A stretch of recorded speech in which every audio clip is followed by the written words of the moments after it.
Gloria a Dios. Hermanos, bienvenidos. Buenas tardes. Qué bueno que decidiste estar aquí. Y me dirijo a los que están detrás de la cámara. Qué bueno que ustedes decidieron también tomar este estudio. Porque recuerda, apartar tiempo con Dios es lo importante. Y qué bueno que ustedes han apartado ese tiempo con Dios.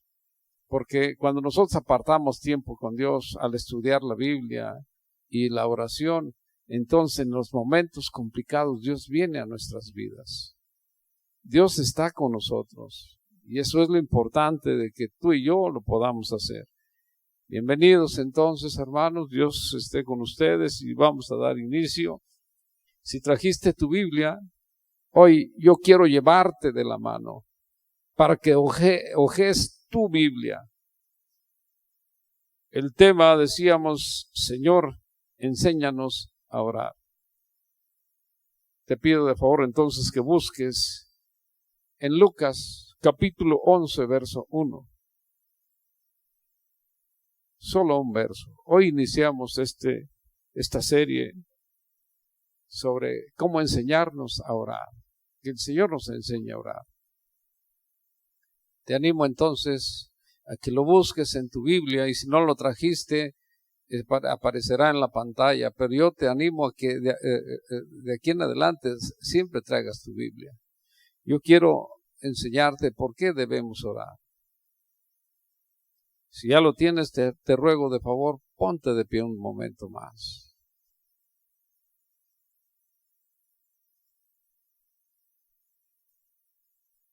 Y le vamos a dar lectura a este pasaje. Lucas capítulo 11, verso 1. Y dice este pasaje: aconteció que estaba Jesús orando en un lugar, y cuando terminó, uno de sus discípulos le dijo: Señor, enséñanos a orar, como también Juan enseñó a sus discípulos. Vamos a darle la gloria a nuestro Dios. Señor, cuando nosotros somos tus discípulos, nosotros debemos orar de acuerdo con las Escrituras. Nosotros debemos orar, Señor, quizás hasta reclamando tus promesas, porque las promesas las hiciste para nosotros, que somos tus hijos. Padre, por eso te pido que nos permitas entender que debemos tener una relación contigo, que debemos conocerte, y la única manera es cuando apartamos tiempo para estar contigo, leyendo la Biblia, estudiando tu palabra. Y tu palabra es poder por sobre todas las cosas. Ayúdanos a entenderlo, Señor. Que al orar, Señor, al platicar contigo, Señor, tendremos un tiempo de intimidad maravilloso. Oh Señor, si tú viniste a darnos vida, y si en ti vivimos, nos movemos y somos, permítenos comprenderlo. Porque cuántas veces, Señor, buscamos las cosas materiales que no nos alimentan. Cuando tú estabas, Señor, hablándole a la gente, aquel hombre se paró y dice: Señor, di a mi hermano que parta conmigo la herencia. Pero tú le respondiste, contestándole: ¿quién me ha nombrado a mí como juez o partidor de herencias? Y, Señor, recalcaste algo bien importante, que debemos guardarnos de toda avaricia, porque la vida del hombre no consiste en la abundancia de los bienes que poseemos. Y lo recalcaste con aquella parábola del agricultor insensato, cuando él almacenaba, Señor, sus bienes, y en ese momento le dijiste: insensato, ¿y de quién serán todo lo que has guardado si esta noche vas a morir? Ayúdanos a comprender que los bienes materiales, las riquezas, no nos dan ni más vida, ni nos hacen ser más felices. Te doy gracias, Señor, porque eres bueno con nosotros. Ahora te pido gracia para hablar este pasaje, este mensaje que has puesto en mi corazón. Y que, Señor, Sea glorificado tu santo nombre. En el nombre de Jesús. Amén. Siéntate, hermano. Señor, enséñame a orar. Si te fijas, yo lo único que hice fue sacarlo de aquí mismo. Aquí, ¿quién de los apóstoles sería? Quizás el más atrevido de todos siempre era Pedro. Quizás Pedro fue el que le dijo, Señor, pues enséñame también a mí a orar, enséñanos a todos a orar. Él siempre tomaba la batuta de todo. Entonces, muy probablemente Pedro, pero no dice quién. Pero acuérdate que siempre andaba con sus 12 discípulos. Y Pedro era el más valiente de todos siempre, y quizás él fue el que dijo estas palabras, Señor, enséñanos a orar. ¿Qué es la oración? La oración es platicar con Dios. La oración es tener comunicación con Dios, tener comunión con Dios. Eso es lo que es la oración. Allá afuera rezan, pero los rezos son, ¿cómo le podríamos llamar? Son rezos que ni siquiera sabes lo que estás diciendo porque estás pensando otras cosas. Cuando nosotros oramos sale de nuestro corazón. Acuérdate que la Biblia cuando habla del corazón habla de nuestra mente. Y esto es lo que busca Satanás de nosotros, confundirnos. Por eso cuando nosotros oramos de acuerdo a las Escrituras, rogando, reclamando, les decía hace un momento, las promesas que Dios ha hecho a sus hijos. ¿Quién eres tú? Un hijo, una hija de Dios. Yo le doy gloria a Dios por eso. Entonces, orar es platicar con Dios. Lo que siente tu corazón, la necesidad que tiene tu corazón, hay que ponerla, depositarla en las manos de nuestro Dios. Si te acuerdas, el apóstol Pedro, en su primera carta 5, 6, 7, es lo que dice, humíllate bajo la poderosa mano de Dios, porque Él tiene cuidado de ti, poniendo desde luego toda tu necesidad, tu angustia, todo aquello que tú necesitas darle a conocer, aunque ya nuestro Dios lo sabe. Entonces, la oración es tener esa relación con Cristo, con Dios. No es una idea del hombre, es una idea que ha puesto en nuestro corazón nuestro Dios. Ese es el sentir de nuestro Dios. La oración debe ser conforme a lo que nuestro Dios desea. Y quiero decirte, la oración no debe ser un deber ocasional, allá de vez en cuando, no, debe ser una rutina, por decirlo así, debe ser una forma de vida para nosotros. Y si tú has leído la Biblia, te vas a dar cuenta entonces que la oración es una orden de nuestro Dios. Recuerda, por ejemplo, a través de a través de Mateo, en el capítulo 26, ya nos está hablando ahí nuestro Dios, y no nada más en Mateo, también a través de Marcos. Marcos en el capítulo 14, por ejemplo, nos dice en el verso 38, velen y oren, nos está hablando. Mateo 26, 41, vuelve a decir el evangelista Mateo, velen y oren. Esa es una orden que nos está dando nuestro Dios. Velen y oren.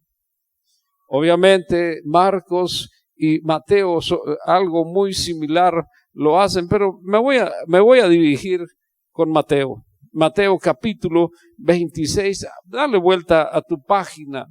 Si tú te fijas ahí, Mateo 26, a partir del verso 36 y el 38, lo que habla en este pasaje, que dice, entonces llegó Jesús con ellos a un lugar que se llama Getsemaní y dijo a sus discípulos, sentaos aquí, en tanto yo voy y oro.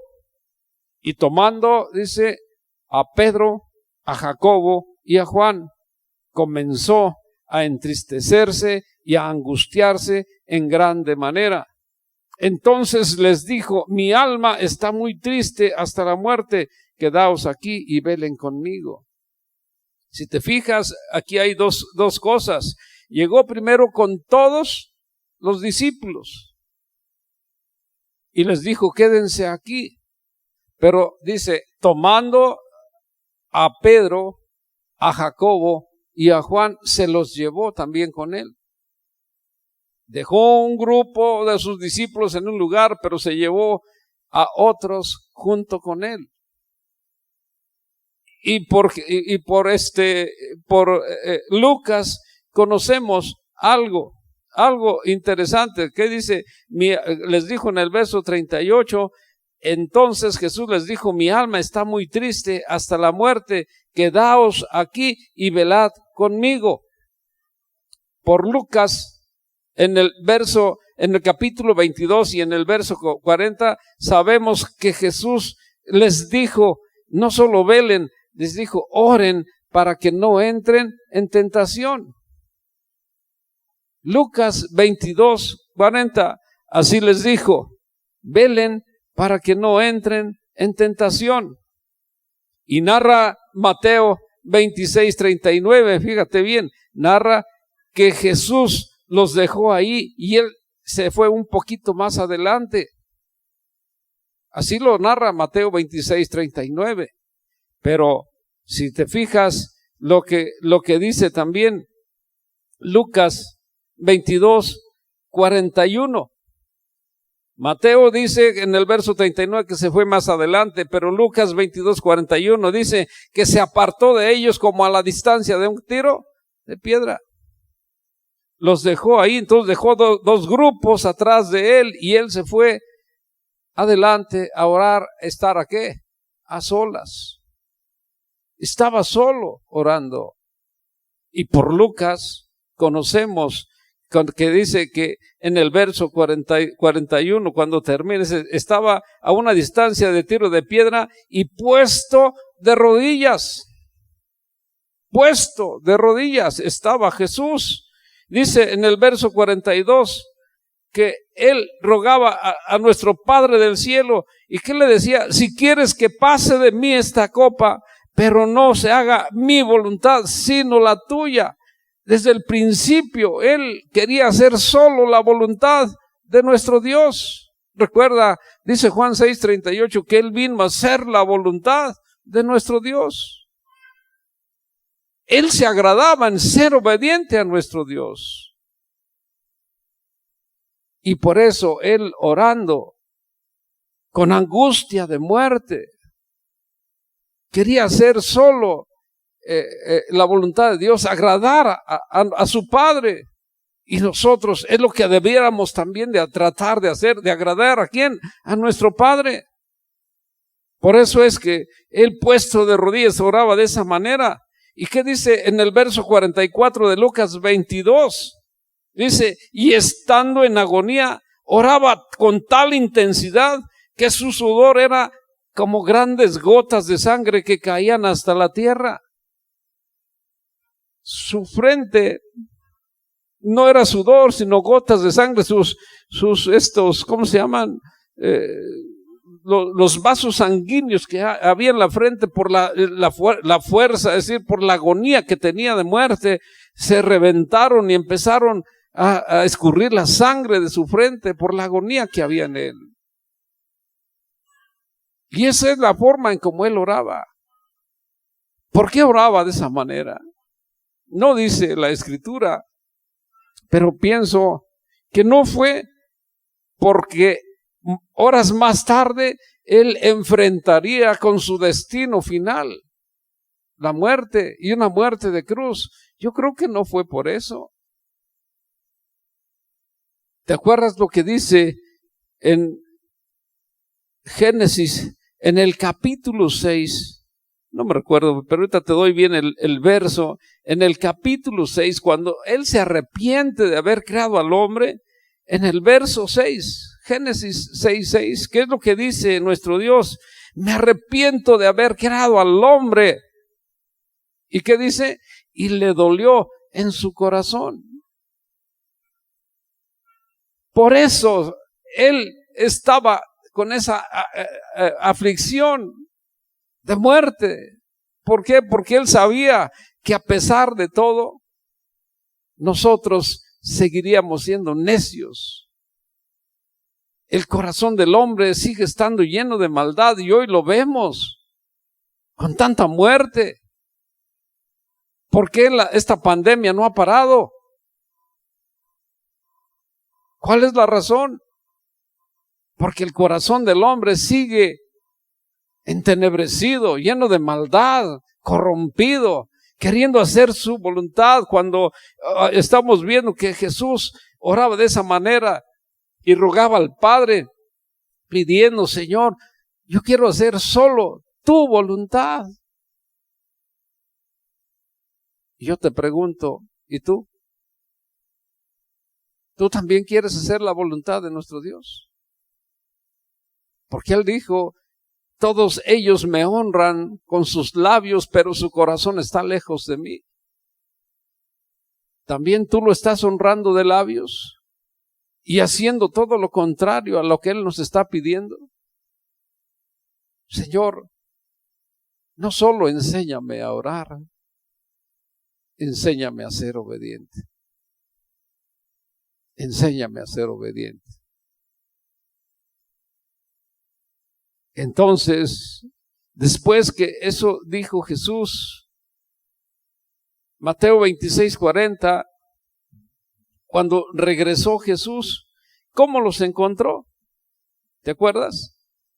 ¿Qué dice Mateo 26:40?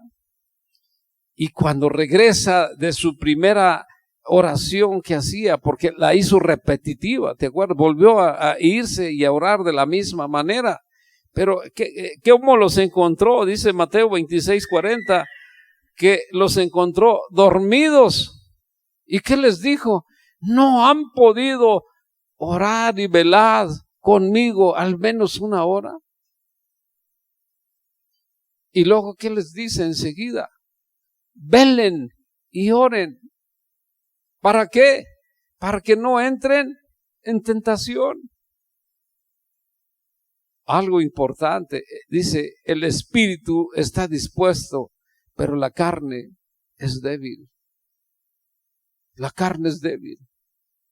¿Te acuerdas qué decía Santiago en su primera carta, o en su carta, en el capítulo 1, versos 14 y 15? ¿Te acuerdas qué decía Santiago? Que somos tentados por nuestros malos deseos, por nuestros malos pensamientos que nos arrastran, que nos dominan y que nos llevan a la muerte. Al gobernarnos nos llevan a pecar. Y acuérdate que la paga del pecado es muerte.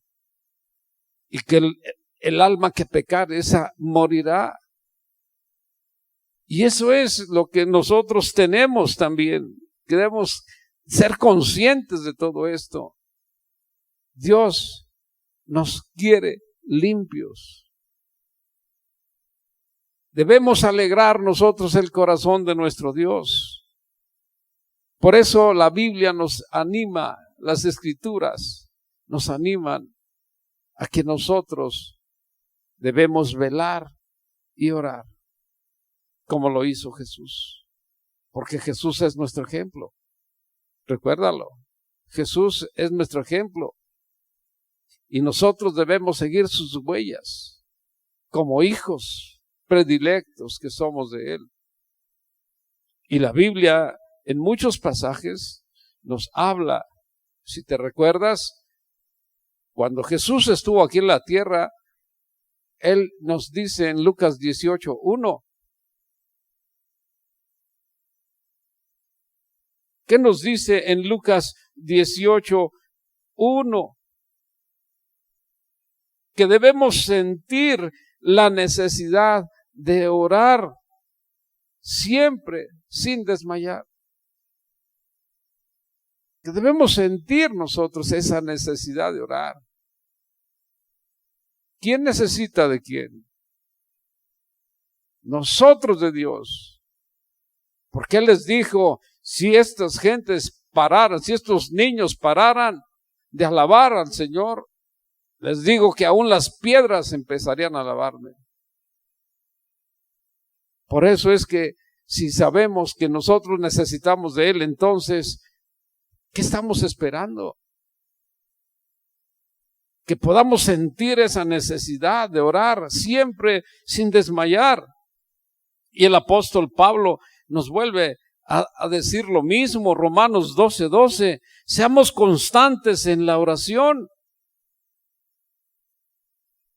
La oración no es para estar un ratito en la mañana, todo el día. Recuerda que las oraciones, la Biblia nos enseña la oración más corta. Cuando Pedro se hundía, ¿qué dijo? Señor, sálvame. Nomás dijo 2 palabras y llegó Cristo. ¿Y qué le dice cuando lo toma de la mano? Hombre de poca fe, ¿por qué dudaste? ¿Por qué dudaste?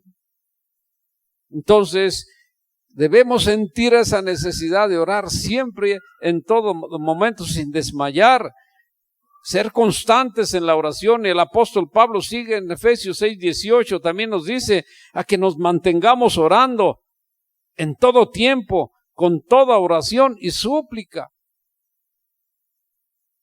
Colosenses 4:2, que seamos perseverantes en la oración, velando en ella con acción de gracias.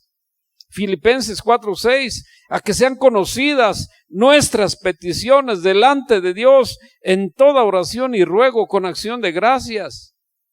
¿Te fijas? La Escritura nos está animando a que estemos orando siempre. En 1 Tesalonicenses 5:17, que oremos sin cesar.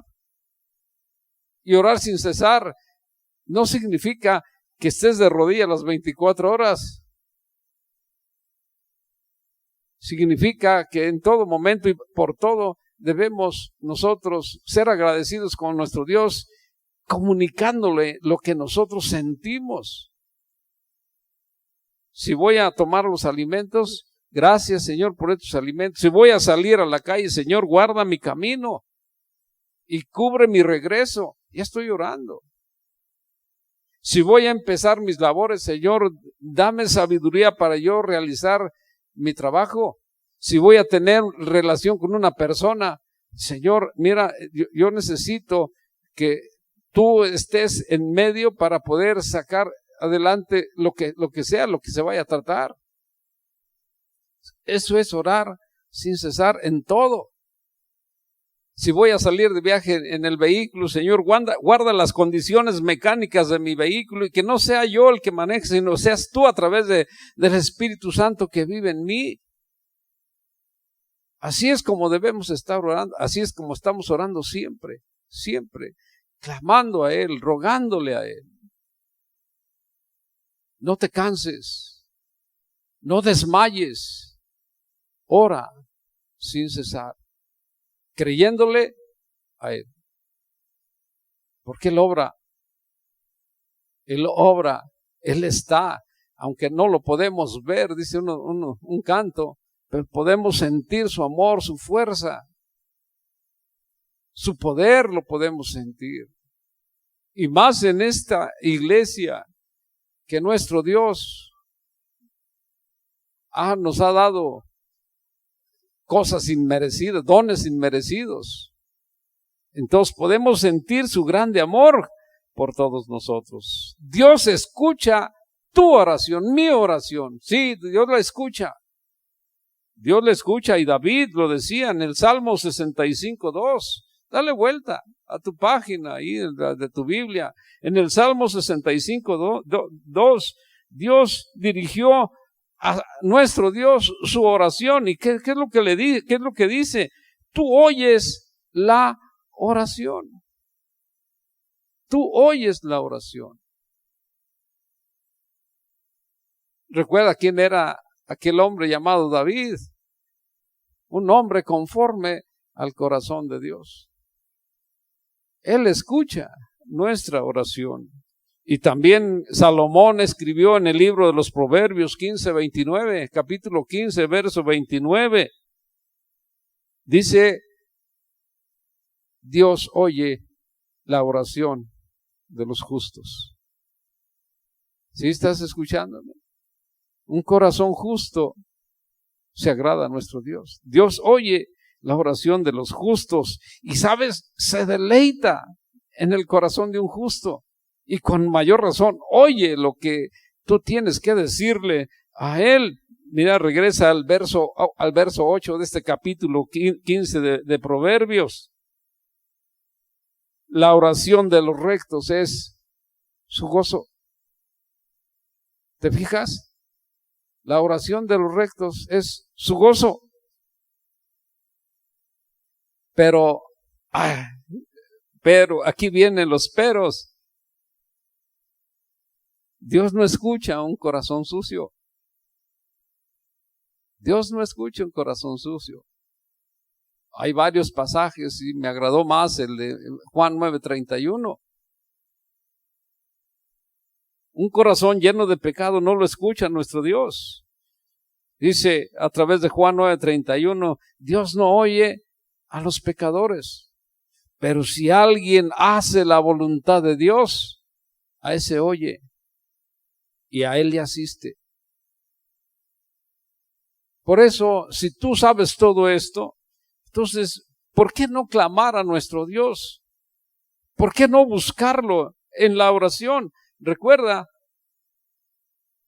dice el Salmo 17:1, que Él escucha la oración de aquel justo que la hace sin engaño. Entonces, si esto es así, Señor, vamos a clamar, como dice el salmista en el Salmo 107:6. Entonces clamaron al Señor en su angustia y los libró de sus aflicciones.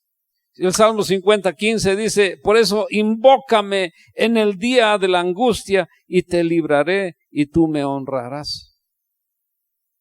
La Biblia, yo tomé unos cuantos pasajes de ella para decirte que nuestro Dios nos enseña a orar y ahí está.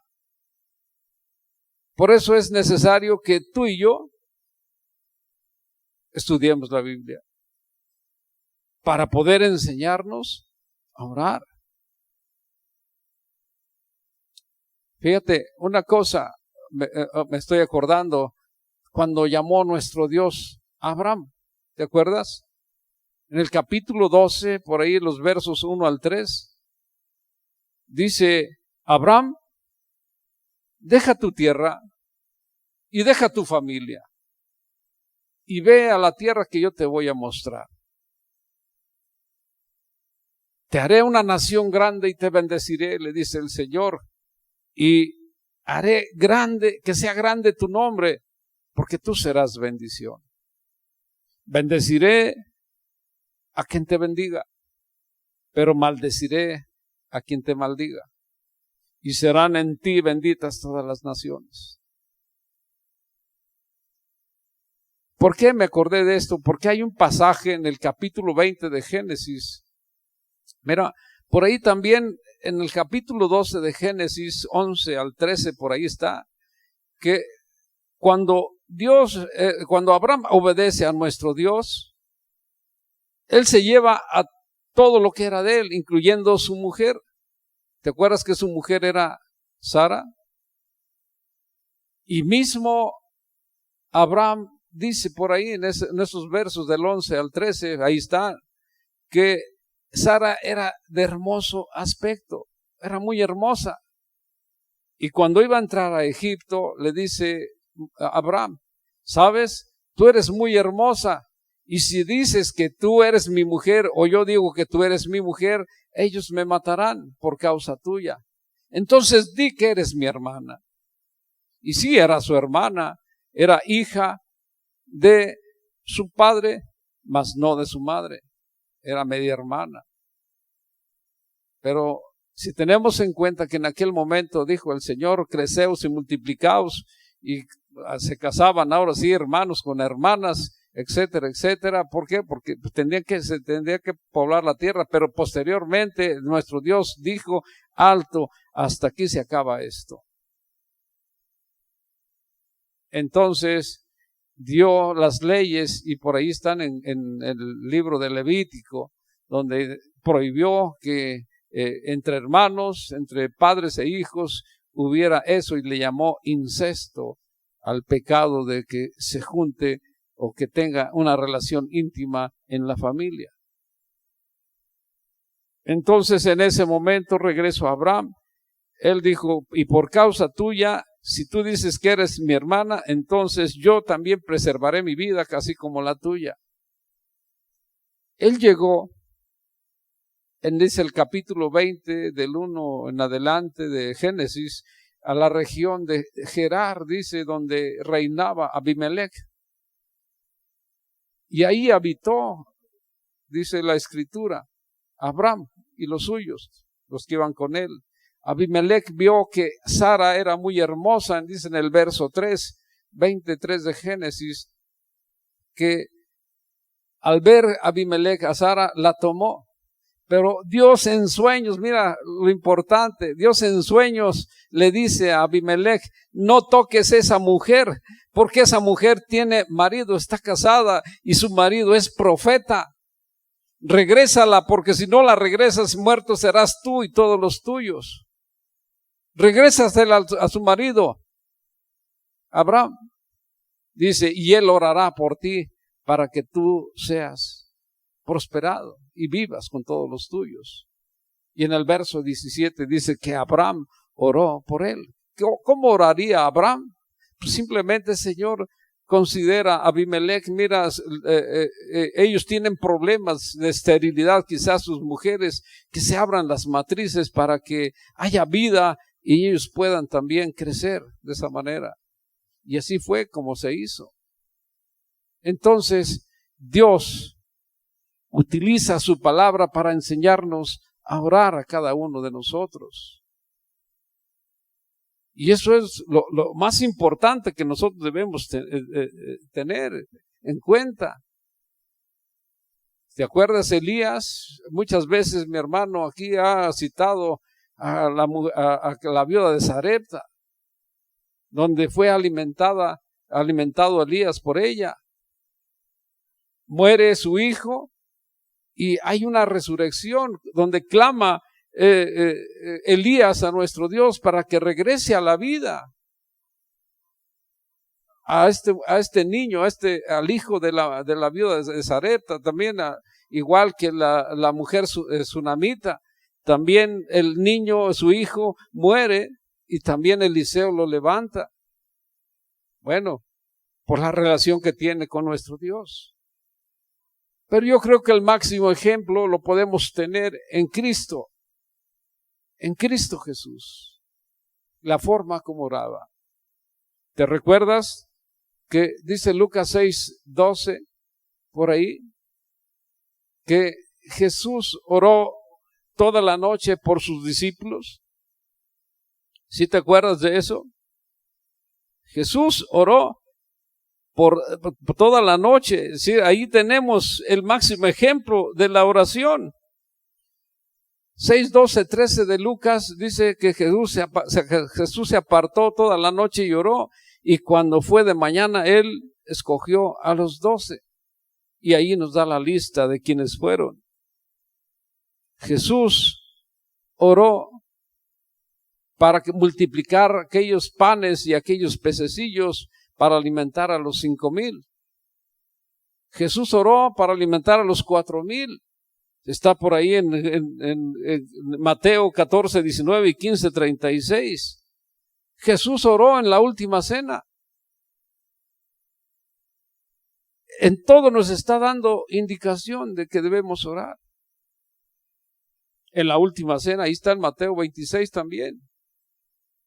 Mateo 26:27, por ahí está también. Pero Jesús nos da indicaciones. Jesús nos da el ejemplo. Si tú te recuerdas, Jesús buscaba estar siempre a solas. Después de que alimentó a los 5,000, dice Mateo 14:23, que los despachó y también les dijo a sus discípulos que se embarcaran y que lo esperaran después en otro lugar. Y dice, cuando Jesús despidió a la multitud, dice Mateo 14:23, subió al monte a orar aparte, y cuando llegó la noche estaba él solo. Por eso, al ver estos hombres, sus discípulos, que Jesús oraba constantemente, ellos le pidieron, enséñanos a orar. Enséñanos a orar. Entonces, Jesús les dice, y cita aquel pasaje de Mateo 6:5, tú cuando ores, no seas como los hipócritas. Mateo capítulo 6, verso 5. Tú cuando ores, no seas como los hipócritas, porque ellos aman el orar en pie, en las sinagogas y en las esquinas de las calles, para ser vistos de los hombres. De cierto te digo que ya tienen su recompensa.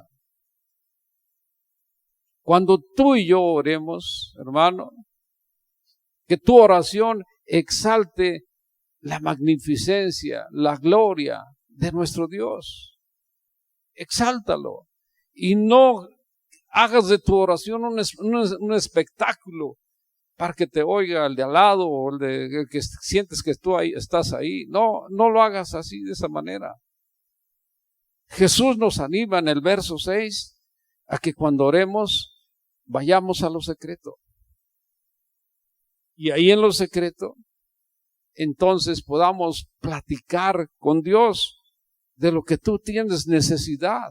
¿Qué es lo que dice Mateo 6:6? Cuando tú ores, entra en tu aposento, cierra la puerta y ora a tu Padre que está en lo secreto. Y tu Padre que está en lo secreto te recompensará en público. Yo quiero decirte una cosa.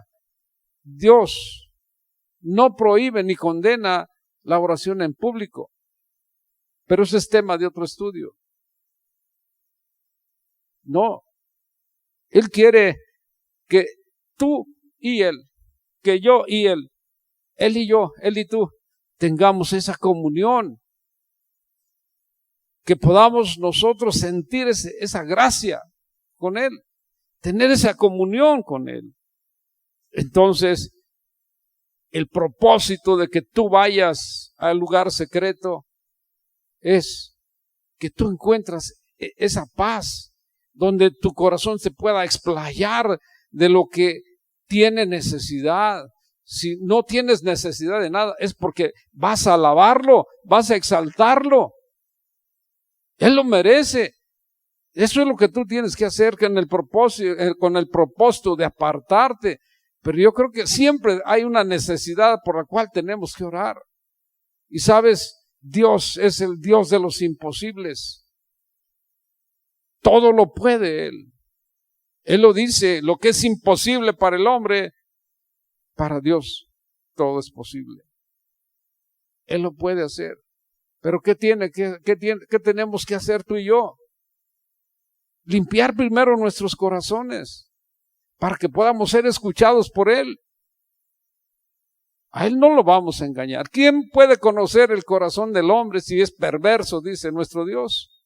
Yo, que les conozco bien, que sé lo que piensan, el paso que dan, y que le doy a cada uno lo que merecen sus obras. Nuestro Dios conoce todo de nosotros y a Él no lo vamos a engañar. Y si tú quieres que Él resuelva tu necesidad, Él atienda y acuda a resolver tu necesidad, tú tienes primero que limpiar tu corazón. El corazón del justo no lo desprecia nuestro Dios. Así es que, ¿qué tenemos que hacer? Eso, ir al lugar secreto. Y sabes, buscar el lugar secreto no tiene nada que ver más que con nuestra actitud. Ahí donde estemos, Él y yo, Él y tú, nada más. Donde tú lo exaltes, donde tú puedas tener esa comunicación donde nadie te oiga. ¿Para qué quieres que te oigan los demás? Nada más entre él y tú. Por eso busca ese lugar. Y el lugar, ¿sabes? No se refiere a un lugar en especial, sino a un lugar donde estés apartado, donde nadie te interrumpa. Quizás sea la azotea, quizás te metes en el closet, quizás sea el lugar de mero atrás, o dices tú, aquí en el hogar no puedo, bueno, me meto al baño, o me voy a la alberca, no sé, donde estés tú solo, tú sola, con él nada más. Y ahí entonces, quita todo estorbo de tu camino en el momento que vas a tener esa relación con Cristo, quítalo todo. Y empieza a platicar con Él. Y verás que Él obrará si tú lo haces de esa manera. Nuestro propósito al orar no es que nosotros tratemos de convencer a nuestro Dios y que Él obre conforme a nuestros deseos egoístas.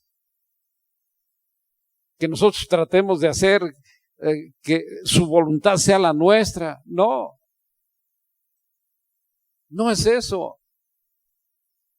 Tenemos que entender que nosotros al orar tenemos que afirmar, que exaltar la soberanía de Dios, su justicia, su majestad, y que nosotros, nuestros propósitos, nuestros deseos sean conformados a su gloria y majestad. Porque ¿quién es el que necesita de quién? Vuelvo a preguntarte. Nosotros de Él. Entonces yo tengo que humillarme en su presencia para que pueda ser contestada mi oración. No hay más.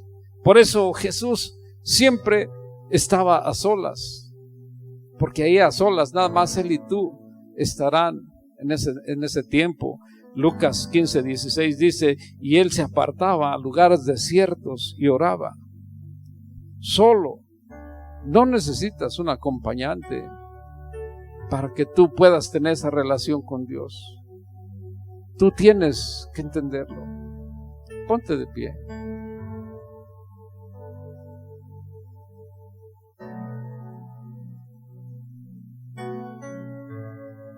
Padre,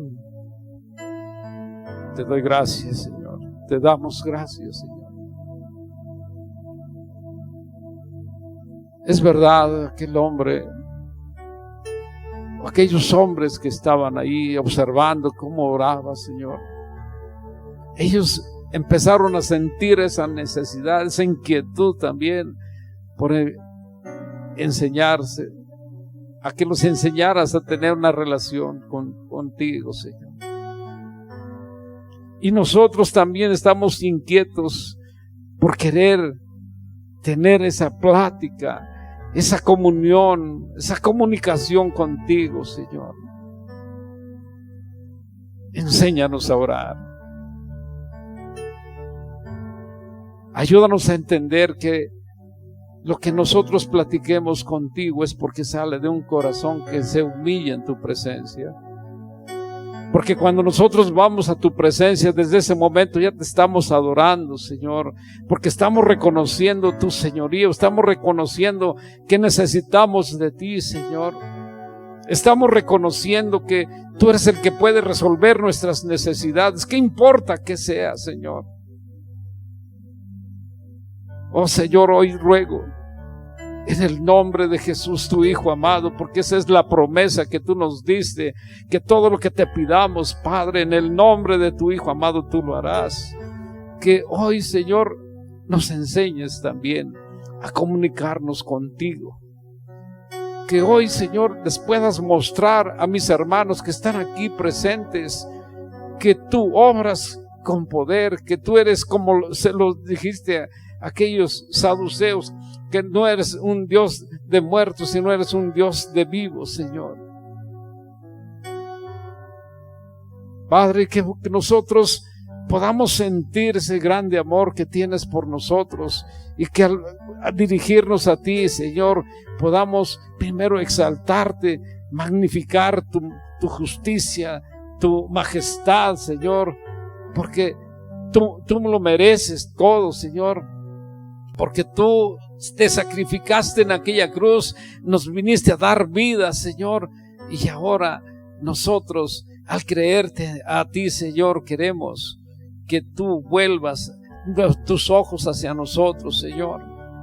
Siempre te vamos a necesitar. Por eso hoy, junto con mis hermanos, declaramos que tú eres el Señor que todo lo puede, el que puede satisfacer cada necesidad. Por eso hoy entra a nuestras vidas, Señor, y perdona tanta maldad que hay en nosotros. Porque es verdad, te sigue doliendo en tu corazón, Señor, que estemos lejos de ti, Señor, porque queremos satisfacer nuestros malos deseos, nuestros malos pensamientos, que lo único que nos llevan es a la ruina, a pecar, a apartarnos de ti, Señor. Pero hoy queremos volver nuestra mirada a ti, Señor, como tú lo hiciste en aquel momento. Levantaste tus ojos al cielo y diste gracias, y hoy levanto mis ojos a donde tú te encuentras y te agradezco, Señor, porque sé que estás con nosotros. Ven y haz un trono en nuestro corazón donde tú puedas habitar, donde tú puedas gobernar, Señor, nuestras vidas, cada paso que demos, Señor. Obra con poder en la vida de mis hermanos que están aquí, y que tu gracia descienda en ellos, satisface las necesidades de ellos. Yo sé que tú lo puedes hacer, Señor. Te doy gracias por la vida de mis hermanos que están aquí, pero también los que están de aquel lado de la pantalla, Señor, escuchando, a los cuales yo bendigo también en el nombre de Jesús, y te pido que obres con poder, que la gracia de nuestro Señor Jesucristo, el amor del Padre y el Espíritu Santo hagan morada en ellos, se manifiesten en ellos, y que tu rostro resplandezca en ellos para su salvación, Señor. Todo esto te lo ruego en el nombre de Jesús. Amén.